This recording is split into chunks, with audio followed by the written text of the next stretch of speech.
أعوذ بالله من الشيطان الرجيم بسم الله الرحمن الرحیم سورہ نحل پارہ نمبر 14 رکوع نمبر 7 آیت نمبر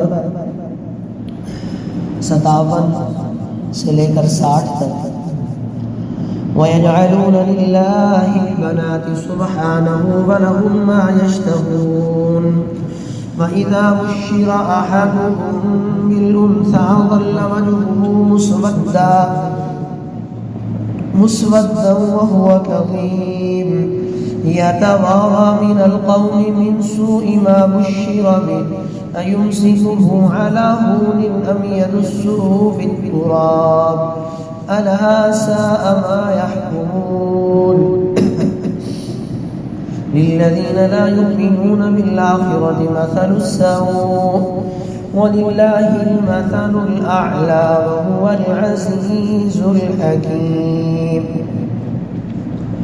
معزز سامعین، اللہ رب العزت نے گزشتہ آیات کے اندر مشرکین کے عقیدہ اثنین اور تثلیث اور کروڑوں معبودوں والے عقیدے کی اللہ نے رد فرمایا تھا کہ مشرکین کے بعض گروہ یعنی مجوسیین دو خدا مانتے تھے کہ روشنی اور نیکی کا خدا الگ ہے، بدی اور تاریکی کا خدا الگ ہے۔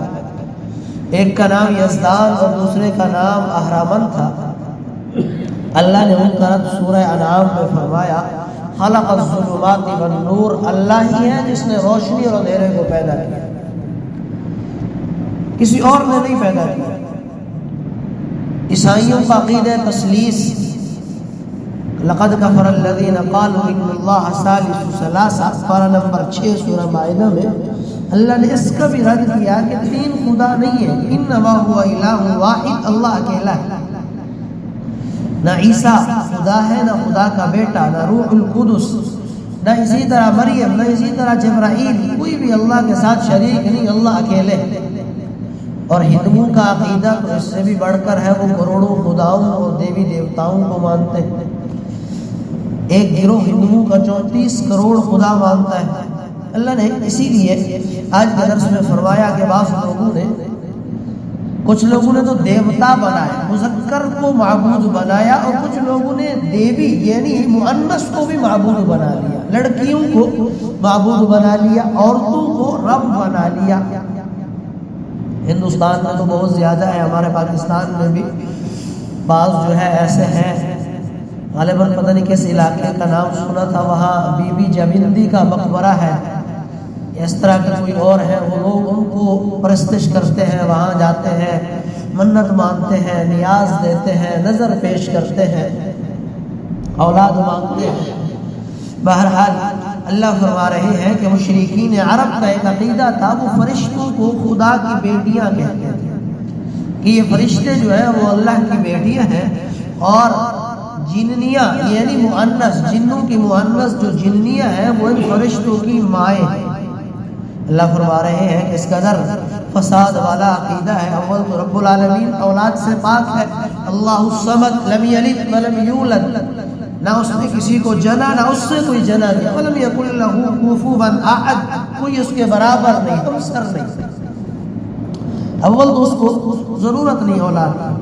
دوسری بات اللہ فرما رہے ہیں، یہ دیکھیں کس طرح ناانصافی کی بات ہے، عقلی اعتبار سے بھی ناانصافی کی بات ہے کہ اپنے لیے بیٹیوں کو مشرکین پسند نہیں کرتے، انہیں کمزور سمجھتے ہیں، عیب زدہ سمجھتے ہیں، اپنے لیے اولاد پسند نہیں کرتے، اور اللہ کے لیے لڑکیاں پسند کر رہے ہیں۔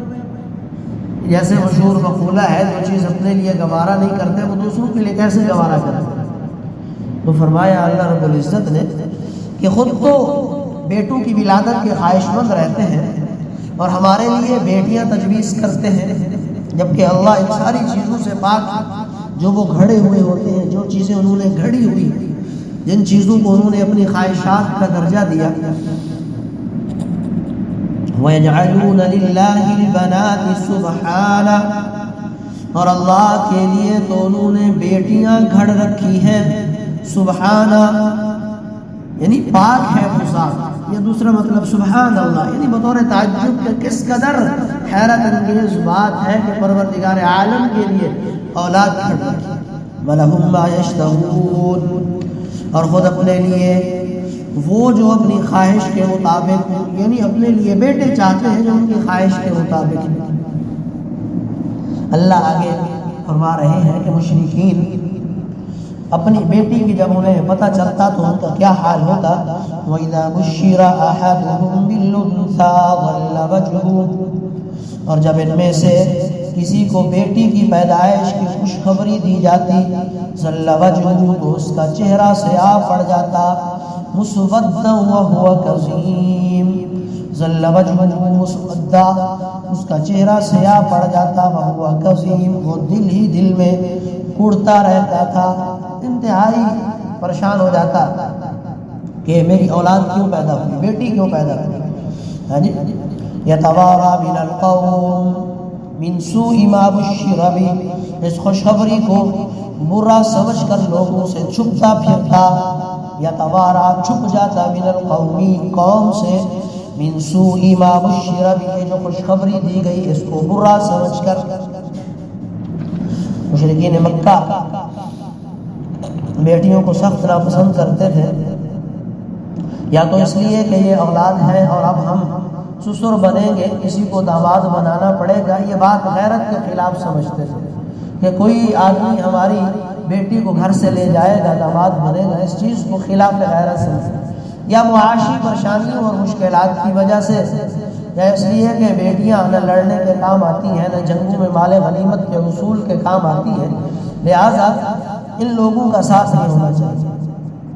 ہمارے پنجاب میں بھی یہی رواج ہے، بلکہ پاکستان میں بھی یہی ہے، یا تو بیٹیوں کو برا سمجھا جاتا ہے، اگر پیدا بھی ہو جائیں تو جہیز کی وجہ سے انہیں بن بیاہی رکھا جاتا ہے، نکاح نہیں کرنے دیا جاتا کہ ان کا جہیز دینا پڑے گا۔ بعض جگہوں پر تو عورتوں کو اگر وہ بیٹی پیدا کر دے تو بیٹیوں کو بھی قتل کر دیا جاتا ہے، اس بیٹی کو اور اس عورت کو بھی قتل کر دیا جاتا ہے۔ عرب کے ایک شاعر نے اس بارے میں، جب اس کا بیٹی پیدا ہوئی تو وہ گھر میں آنا چھوڑ دیا، تو اس کے بارے میں ایک شاعر کہتا ہے، اس کی بیگم نے، مالا بی حمزہ لا یاتینا، اے ابو حمزہ کیا بات ہے کہ آپ ہمارے پاس نہیں آتے، یعنی بیٹی پیدا ہوئی تو وہ چھپ کے گھر سے چلا گیا۔ اس کی بیگم نے کہا کہ مالا ابی حمزہ لا یاتینا، اے ابو حمزہ کیا بات ہے کہ آپ گھر میں نہیں آتے، یبیت فی بیت التی یلینا، آپ اس گھر میں رہتے ہیں، اس جگہ رہتے ہیں جو ہمارے پڑوسیوں کا گھر ہے، لیکن ہمارے اپنے گھر میں نہیں آتے۔ غضبان الا نلد البنین، آپ ہم پر غصہ ہے کہ ہم نے بچیوں کو جنم دیا، لڑکیوں کو جنم دیا، تاللہ ما ذاک بیدینا، اللہ کی قسم ہمارے ہاتھ میں کچھ بھی نہیں ہے۔ اور آگے کہتی ہے نحن کزرع الم، ہماری حیثیت، ہمارا مقام اولاد کو جننے میں اتنا ہی ہے کہ ہماری مثال ایک کھیتی کی سی ہے، ایک زمین کی سی ہے، اس میں جیسا بیج ڈالو گے قد زرعوا فینا، ویسا ہی بچہ نکلے گا۔ ہم تو کھیتیاں ہیں، آپ جیسا بیج ڈالیں گے ویسی ہی اولاد ہوگی۔ رسول اللہ صلی اللہ علیہ وآلہ وسلم نے اولاد کی بہترین تربیت کرنے والوں کے لیے بڑے بڑے انعامات کا ارشاد فرمایا تھا۔ ساسا بن ناجیہ رضی اللہ تعالی عنہ بوڑھے صحابی تھے، وفد تمیم کے ساتھ خدمت میں اقدس پیش ہوئے اور آ کر اللہ کے رسول نے اسلام پیش کیا تو بنو تمیم کے وفد کے ساتھ ساسا بن ناجیہ نے اسلام قبول کر لیا۔ کچھ آیات اور کچھ ارشادات لے کر اپنے علاقے میں لوگوں کی طرف چلے گئے، رسول اللہ سے فرمانے لگے، اللہ کے رسول کیا ایک زمانہ جاہلیت میں نے نیکی کی تھی، کیا اس کا پھل ملے گا؟ آپ نے پوچھا تفصیل بتاؤ۔ ساسا کہنے لگے، اے اللہ کے رسول ایک مرتبہ میرے 2 اونٹ گم ہو گئے، میں انہیں ڈھونڈنے کے لیے نکلا دور دراز میں، تو ایک جگہ پر پہنچا، ایک جنگل میں خالی مکان تھا، اس کے باہر ایک بندہ بیٹھا ہوا تھا، میں حال پوچھنے کے لیے اس کے ساتھ بیٹھا تو اندر سے اچانک آواز آئی کہ بچے نے جنم دے دیا۔ تو اس آدمی نے کہا کہ بیٹا ہے یا بیٹی، بتلایا گیا کہ بیٹی ہے، تو اس نے ادھر ہی سے کہہ دیا کہ اس کو دفن کر دو۔ کہنے لگے ساسا کہ یا رسول اللہ، میں بڑا گھبرا گیا اور میں نے کہا کہ میں آپ کی بیٹی کو خریدتا ہوں، فرمانے لگے کہ میں نے جو 2 اونٹنیاں اپنی ڈھونڈنے کے لیے گیا تھا وہ 10 ماہ کی حاملہ تھی، وہ 2 اونٹنیاں اس کو دی اور اس کی بیٹی لے گئی۔ اس شخص نے کہا کہ میں ایسے نہیں جانے دوں گا آپ کو، ہاں ایک صورت یہ ہے کہ جس اونٹ پہ سوار ہو کر آپ آئے ہیں وہ اونٹ بھی مجھے دے دیں۔ ساتھ ساتھ کہنے لگے یا رسول اللہ 2 حاملہ 10 ماہ کی اونٹنیاں اور 1 اونٹ دے کر ایک بچی میں نے بچائی، اور اب تک 300 بچیاں میری زیر کفالت ہیں۔ مجھے جہاں پتہ چلتا کہ لوگ اپنی اولاد کو زندہ دفن کر رہے ہیں میں وہاں پہنچ جاتا۔ یا رسول اللہ ہر جگہ 2 اونٹنیاں حاملہ 10 ماہ کی اور 1 اونٹ دے کر ان بچیوں کو لایا، کیا اس کا انعام ملے گا؟ اللہ کے رسول نے فرمایا ساسا اسلام ہی تو انعام ہے کہ اللہ نے آپ کو اسلام کی دولت سے نوازا، یہی تو سب سے بڑا انعام ہے۔ اسی طرح ایک اور صحابی خدمت اقدس میں آئے، کہنے لگے یا رسول اللہ اسلام تو قبول کر لیا لیکن بڑا پریشان رہتا ہوں، میری راتوں کی نیند ختم ہو۔ جب آپ نے تفصیل پوچھی کہنے لگا اللہ کے رسول ایک بیٹی پیدا ہوئی، عرب کا رواج تھا 6 سال تک اس کو پالتے پوستے تھے، 7ویں سال جب وہ بڑی ہو گئی تو میں نے اس کے لیے باہر ایک گڑھا کھودا اور اس کی ماں کو کہا کہ اس کو کپڑے وغیرہ پہناؤ، خوبصورت بنا کے اس کو لے گئے اور جا کر اس گڑھے کے اندر اس کو دفن کر دیا۔ وہ بچی ہر روز میرے خواب میں آتی ہے اور میرا گریبان پکڑ کے کہتی ہے وَإِذَا الْمَوْءُودَةُ سُئِلَتْ، جب زندہ درگور کی ہوئی بچی سوال کرے گی اَيِّ ذَنبٍ قُتِلَتْ، مجھے کس جرم میں قتل کیا۔ یہ واقعہ ایسا تھا، بخاری اور مسلم کے متفق علیہ روایت ہے کہ اللہ کے رسول اس بات کو، اس کی اس برائی کو سنتے رہے اور آپ آنسو بہاتے رہے۔ پورا مسجد نبوی میں صحابہ بھی روتے رہے، سرکار دو عالم بھی روتے رہے۔ اللہ کے رسول نے فرمایا کہ تو نے اتنا بڑا گناہ کیا، اگر یہ 7 زمین و آسمان پر منقسم کر دیا جائے تب بھی بڑا گناہ۔ پھر فرمایا لیکن بات یہ ہے الاسلام یہدم ما کان قبلہ، اسلام اپنے سارے پہلی برائیوں کو ختم کر دے۔ ایسا کرو اب اس بچی کے عوض میں ایک غلام آزاد کرو۔ اس نے کہا کہ غلام کی طاقت نہیں ہے، آپ نے فرمایا ایک اونٹ آزاد کرو۔ اسی طرح کئی اور صحابی، ایک صحابی کہنے لگے یا رسول اللہ 7 بچیوں کو زندہ دفن کر چھوڑو۔ بہرحال یہ مشرکین کا معاملہ تھا، نعوذ باللہ، اور آج بھی یہی قباحت باقی۔ بعض جگہوں پر جب بچیاں پیدا ہوتی ہیں تو دل میں کلفت محسوس ہوتی ہے، آدمی پریشان ہو جاتا ہے، ان کی شادی بیاہ کی فکر کے لیے پریشان ہو جاتا ہے۔ اللہ فرما رہے ہیں خود مشرکین کی کیا حالت تھی بچیوں کی پیدائش میں، اور ہمارے لیے کیا تجویز کرتے ہیں۔ اَيُمْسِكُهُ عَلَىٰ هُونٍ أَمْ يَدُسُّهُ فِي التُّرَابِ، اور وہ سوچتا کہ ذلت برداشت کر کے اسے اپنے پاس رہنے دیا جائے، اَيُمْسِكُهُ اس کو رہنے دیا جائے، چھوڑ دیا جائے، عَلَىٰ هُونٍ ذلت کو برداشت کرتے ہوئے، أَمْ يَدُسُّهُ فِي التُّرَابِ یا اسے زمین میں زندہ گاڑ دے۔ أَلَا سَاءَ مَا يَحْكُمُونَ، خبردار دیکھو انہوں نے کتنی بری باتیں طے کر رکھی ہیں۔ للذین لا یؤمنون بالآخرۃ مثل السوء، بری بری باتیں تو انہی میں ہیں جو آخرت پر ایمان نہیں رکھتے۔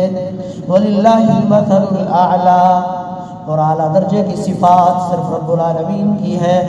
وہو العزیز الحکیم، اور پروردگار عالم اقتدار کا بھی مالک ہے، حکمت کا بھی مالک ہے۔